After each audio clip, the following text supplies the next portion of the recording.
could give it a shot, like be like super energetic. Like, hey, everybody! Is that my YouTube? That is distorting the microphone for sure.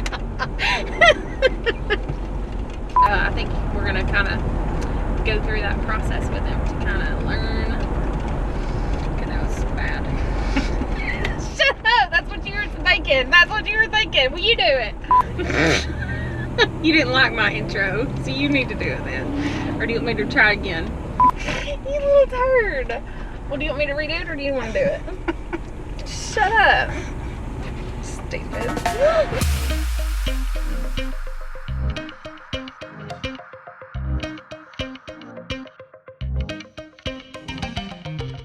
All right, we are going to visit our friend Sam Smith. Not that Sam Smith. This Sam Smith. He has a fifth wheel RV trailer in his truck, and they are set up camping at Fort Mountain State Park, which we actually just went to for Mother's Day, but we're going back. He's gonna give us maybe a quick tour of his rig, show us a few things, teach us a couple things, because we literally know zero things about RVs. So he's gonna show us how it's done. You were gonna ask him if he fishes. Yes, Rhodes has an obsession with fishing lately, and he really wants somebody to take him fishing. So we don't have fishing equipment yet, so he really is excited to ask Sam if he fishes and if he has fishing stuff. So, oh, are we supposed to be going that way? I asked you specifically if we were going straight. Yes. I thought we were going straight. This is telling us to go right. This has become like a thing, like we're doing it on purpose for the videos. Not on but purpose. It's not. We even have our GPS going because neither one of us know how to get there. No, We're still I don't. missing it. I feel a burp coming. Okay, let her rip. Hang on.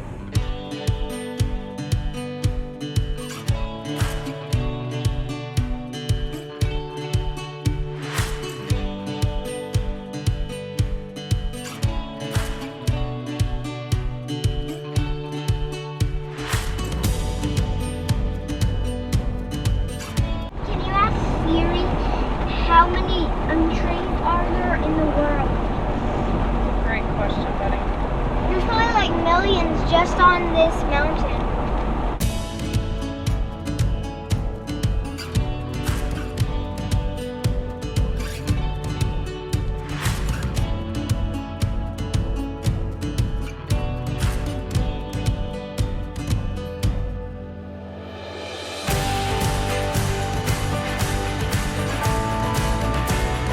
What kind of food do bears like? Little boys.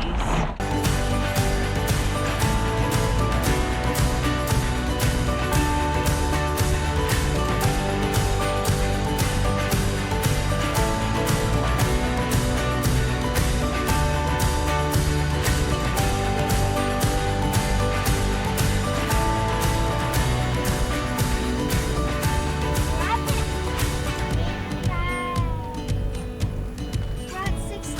We're not missing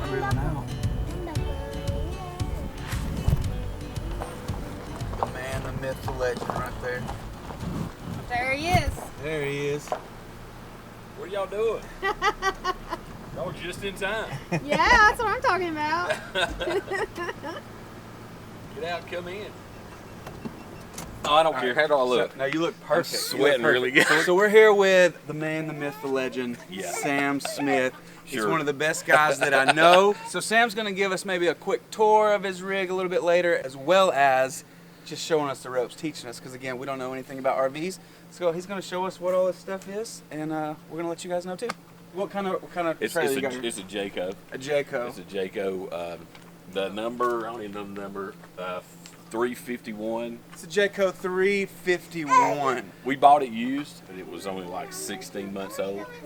So we didn't want a fifth wheel this large, but it was one of those you can't walk away prices.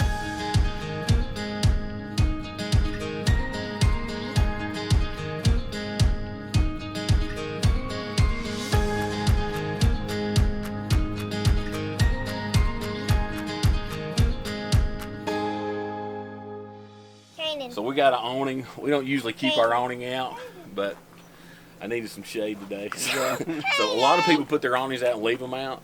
We just, since ours is electric, we'll bring it in at night, just in case there's any kind of wind or anything. Gotcha. Because those things Tree could do some damage. Oh yeah. This is the storage part. Kim's probably dying inside because fifth wheels are great for storage, and we'll walk on the other side too. But we put our own refrigerator in here. We didn't buy one with a refrigerator, and I built these racks so we can put stuff on top and stuff in the bottom instead of just piling stuff up on. And I tried to build them just as light as I could out of 2x2s. They look good, a lot better than what I could do. I'm gonna be honest, Sam. They look good. There's a lot of different tricks, like I keep my fishing poles in there so they don't get damaged. Did you see this, Rhodes? Come look at here. It's got fishing poles in here. So I keep my fishing poles in there, and I keep all my reels in there. So I just take them off, put the reels on them. Okay. So it's just I've broken enough fishing poles. Where do you go fishing? By a bunch. There's a lake right over there. So how much does once your trailer loaded, how much does it weigh? Do you know that? It's about 17,000 pounds. Okay. Yeah. What does that mean, Ben? It means it's heavy. You got to buy your truck to match your camper. My truck is kind of right at the max. It can haul about 7. It can haul right at 18. Okay. So it's right at the max. So when I said storage is your friend, like each one of these totes, I'm not the best organized person in the world, but I realize when you got to optimize your space, you got to optimize your stuff, and like all these yellow totes are labeled, and I know exactly. Yeah. I know exactly what's in there. Yeah, this thing right here. Does it look confusing? Yeah. It is. It is. I've filled up the black water tank by accident before. I've made all the mistakes you can make with this thing, and whenever you get one, you just because all of these on all campers, all these directions and settings are different. Telling you which way to turn certain knobs to fill up or drain certain tanks. Yeah, like see, this says city fixtures, okay, which really didn't make sense to me, but that means we're on county water. Normal means you fill up the fresh water tank and you use your water pump. That's normal. Okay. The way I have it set up now is normal to me. Right. But that's why I had to put a little mark right there. You just need to go in and mark it out. Yeah. You just write your own note. You see the note. No. You don't use your water hose you're going to drink out of or bathe out of to clean out your black tank because you can get cross contamination. That's why. Ew, no! I've made more mistakes right here in this little section. I'm sure we'll make one. I mean, I took just like yesterday. I took this water hose on and off 3 times because the washers were broke and it was leaking. So I mean, even just a little thing like a 30-cent rubber washer, it makes me go crazy. Yeah. So that's a surge protector, and you can come around here and look. The reason why I have this thing locked to the post is that thing costs about $300. A lot of campgrounds, depending on where you go, they could have surges or low power. So that thing, it gives you codes on here, so you plug that surge protector in. When it gives you the code, it's okay. Then you plug it in. I have known people to just burn all their wires out from their camper with a surge, and so it's just, if you're gonna spend money on a camper, you might as well get the best surge protector they got. The water thing here, some RVs come with a filter as it comes in. This one does come with a filter. I don't use it. I'd rather use these external filters. This also kind of lowers the pressure on the water going inside your camper too, because you don't want a lot of pressure in those real small lines. Okay. I have a heated water hose, but we had to buy the heated water hose when we went to Yellowstone. Because I was up here. I was at Fort Mountain in the spring, and it got down to 20 degrees, and I didn't have a heated water hose, and my hose froze and it busted the filter. I had to take my hose off and put it around the fire pit. That's where you plug in. Y'all looking at a 50 amp or a 30 amp? Tell me what that means. Well, on the 50 pros amp, and cons? I mean, Bigger the better. I think so. I mean, you just have to make sure. Just let me show you right here on this thing. That's a 50 amp service where that's plugged in. That next one's a 30 amp service. Okay. So like most of like that camper right down there, it's a 30 amp. It's just a little bit smaller. They have a digital tire gauge you can put in there. It costs like $300. It'll tell you what it is in the cab. But you see that green? You see that end cap? Yep. You see that green? As long as it's green, it tells you got 80 pounds in there. You're good to go. Okay. So I think I paid $30 for those things. And all I have to do is whenever I stop and get gas, I just walk around it. If I see all green, I'm good. If it's red, I put air in it. You do or don't have the digital? I don't. You don't. I So that's do not. That's a cheaper version Oh, to be yeah. able to tell without Yeah. having to actually physically check it. The longer you go, the longer the trailer is, the more it's unstable inside. Got those chocks on there, just like that, and we got every wheel chocked, Both front and back. I try to limit how high we go on those extent, because the higher you go, it gets more wobble in it. And we got the back. You see the back. Those are just. Let's walk back here and show you those. These aren't jacks, they're just stabilizers. Okay. So you put them down and it just stabilizes the back. So when we first got this thing, man, it rocked and rolled. We had to do something about it, just walking from the front to back. So we chock every wheel, we put those X chocks on there, and I'll show you one more thing that we do. This may be overkill, I don't know. It's just another stabilizer, but instead of, but it goes this way. And all this is, it's on the frame of the camper. It's on the metal frame of the camper, because a lot of people put these right around their door area. So that's the main place that it would rock and shake. So it pulls these together. Did it? It just Okay, jacks so it it's up. not even connect. It's not even attached to your. No. Right. I take this out and put it in a bag. I put that whole thing in a bag. It's about this big.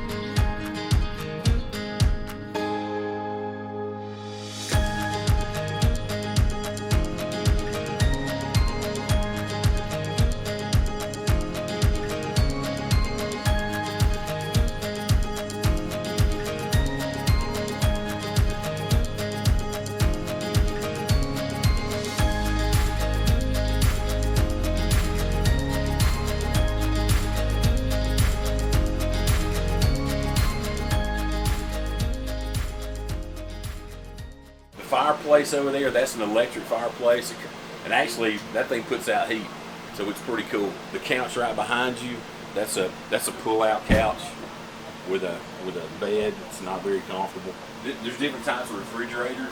This is an RV refrigerator. They actually make models that have residential refrigerators in there, and so when Kim and I were looking for campers, when we bought this, we had two non-negotiables. We wanted a large refrigerator, and this was large, and we wanted a king size bed, and we got a king size bed. So we just wanted to make sure it had two things. I thought when they said residential, I thought they meant the size, but you're meaning will the residential ones not run off of gas? Some of them will. Okay. Some of them will. There's a lot of research out there. Make sure. There's a lot of research out there, pros and cons on that. I don't know enough about it. Okay. If this would have had a residential refrigerator, we'd have probably bought it anyway. Right. Yeah. But there's huge.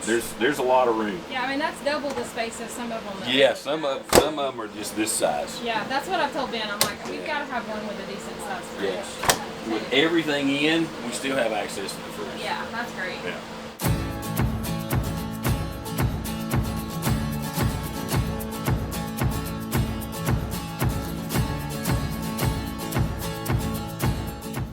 And once again, I said one of the non-negotiables was a king size bed.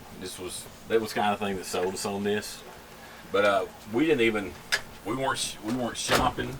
I mean, it's got a washer and dryer. Wow. Which is it's Actually, cool. all about the washer Well, and it's dryer. cool when you see it, but really you can only wash one pair of blue jeans in there at a time. It's got a pretty big closet. Yeah. So when we come up here, we just bring our clothes and I drive back and forth to work. And see, even under here, you can there's another rack for clothes, blue jeans on the bottom, and there's all kind of storage right here. So I've probably made as many mistakes here as I have out there at the water thing, but everything's labeled. Like we don't, if we were using our freshwater tank, we'd have to turn on our pump. Okay. And our pump would stay on. We have two different options for hot water. We have electric and we have gas. If you're boondocking, obviously you use gas. I just choose to use electric because it heats it up quicker. Now the hot water tank is only like I think it's 5 to 7 gallons. So it's not like you can go in there and take a long shower. And so these are your light sections, and this is where you retract, you know, your slides and stuff. your Okay. arms. Actually, there was a really pretty glass door right here, and I'd left it open, and I decided to walk up the stairs, and I just crashed my glass door. And Kim goes, "What are you going to do?" And I'm going to put it in the garage, and not worry about it. Just leave it. We've heard like pretty much no matter what you buy RV wise, stuff is gonna mess up. Oh yeah, it's gonna break. It's gonna break, and you gotta. We do it two ways. I try to fix a lot of stuff. Sometimes I can, sometimes I can't. But we also have a savings account for repairs. We put money in that savings account every month just for repairs. When we were coming back from Florida 2 years ago, I had a raccoon that probably looked like it weighed about 40 pounds and run over it with every tire on this side of the camper. When we got back home, oh yeah, I'm sure he was dead. I hit him 6 times, weighed him 8 times. Hit him with the 2 wheels on the truck, the 2 wheels back here. The camper went airborne. He was so big. And so when we got back home, this slide wouldn't go out. So I had to take it, and the wires, I don't know what happened, the wires got crumpled up inside somehow, so they had to, so that was something I couldn't fix.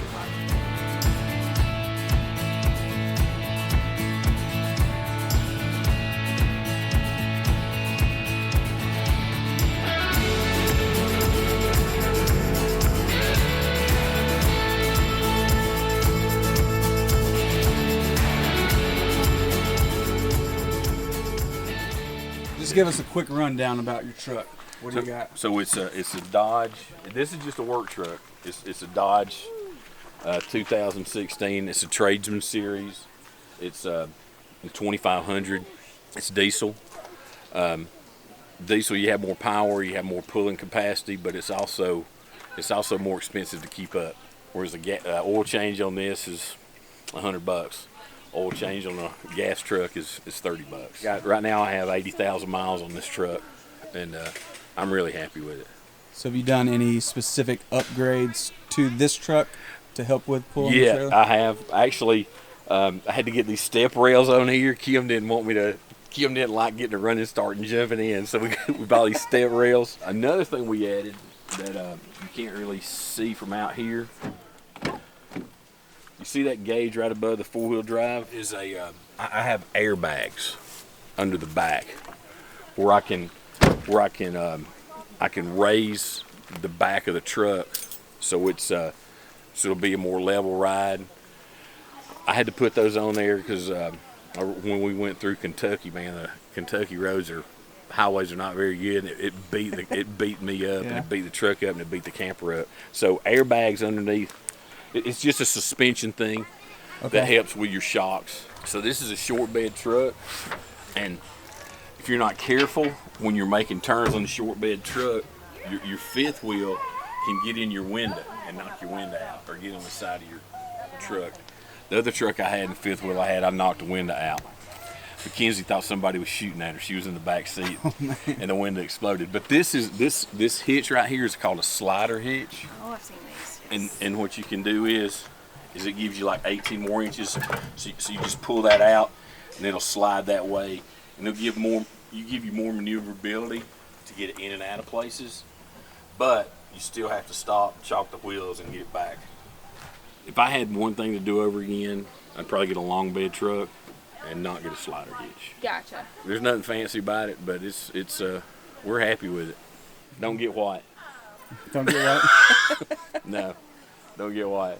We're here with Sam, and he's just going to give us any kind of words of wisdom, just because you're so wise, I can tell. I hear you. Just about RVs. What do we have to have? What do we need? What makes it more convenient? What makes the whole experience better? I would say probably number one, make sure you memorize the owner's manual.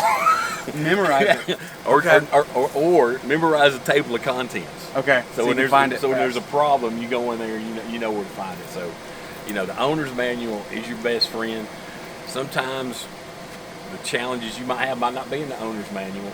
I know I've Googled a lot of stuff, and I found a lot of stuff on YouTube.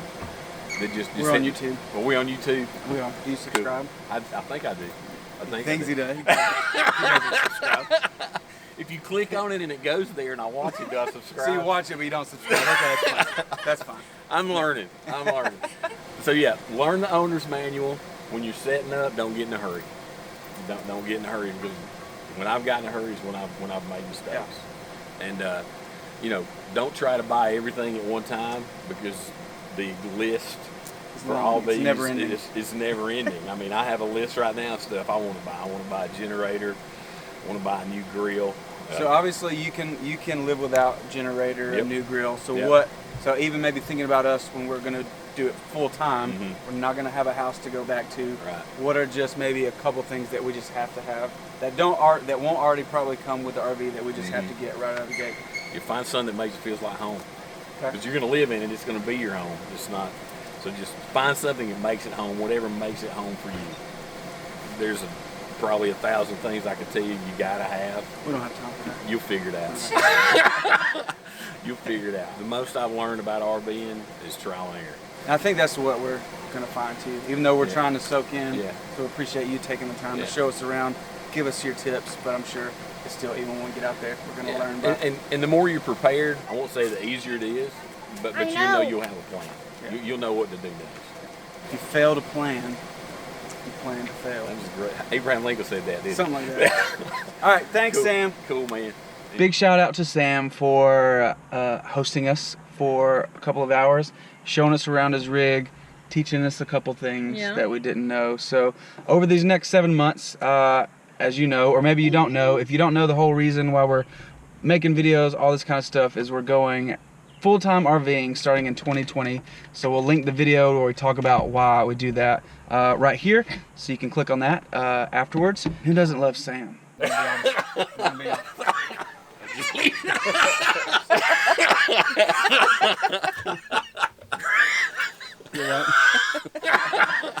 Sam is a good man. Sam's awesome. He's a mighty good man. What a man, what a man, what a man, what a mighty good man. I'm a singer. I like it. Don't worry about it. Thanks for following along. If you did like this video, always hit the thumbs up. It helps more than you realize. Hit the thumbs up, share the video, definitely subscribe so you can be notified on the next video that we post. And hit that bell.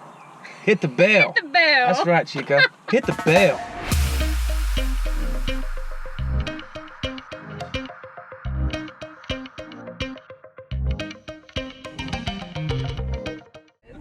Mama! Martin Luther King Jr. That's his grave. No. Nope. Yeah? It's just like in memory of him. It's not his Yeah, actual. it does look like a grave though.